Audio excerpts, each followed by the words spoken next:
How do I get more students to sign up for my classes? This is tip number 4 in my YouTube series, How to Get More Bookings on Outschool. There will be the 10 tips and also one on why your bookings might be low, reasons why. You can find this series under the playlist tab on the channel. The series will be called How to Get More Bookings on Outschool. Now be sure to subscribe and follow along so that you are able to get all 10 tips and you'll be able to see as each new video drops. I know these tips are going to help you with enrollments, and I want to make it as easy as possible to use these tips to get more students into your online classes. Let's get started with the next tip in the series.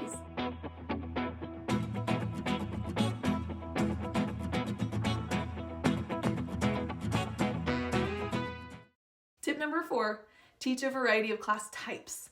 I will leave a video here in the iCards again that you can open and watch later. Finish this video first, and it will explain each of the class types. Now, opening a variety is a good way to reach more learners, different kinds of learners. One-time classes give students a way to kind of test you out as a teacher without a big commitment first.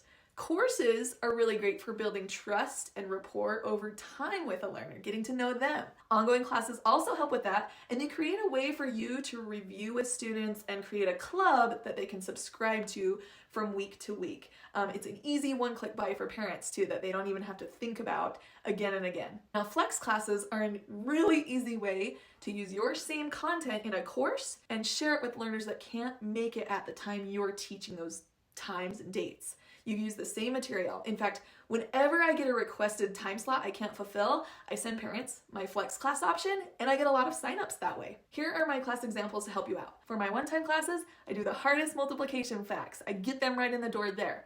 For my ongoing class, each week we review a different set of facts. We just go over one set of facts that week. I have a multiplication course that goes over all the facts in 2 weeks. And that same content was translated into a flex class, so there's that option too. Do you see how I've funneled those different types of learners into different types of classes? All right, this led perfectly to tip number 5, Which you will have to watch in the next video. I know, total cliffhanger. Different stuff again. I hope you enjoyed this short video. Remember, this is just one tip in the series to increase your bookings with Outschool. There are 10 other tips, so make sure that you watch all of them to really get eyeballs on those classes. You can check out these videos on the screen to find more ways to find the fun with online teaching. In the words of my hero, Mr. Rogers, let's make the most of this beautiful day.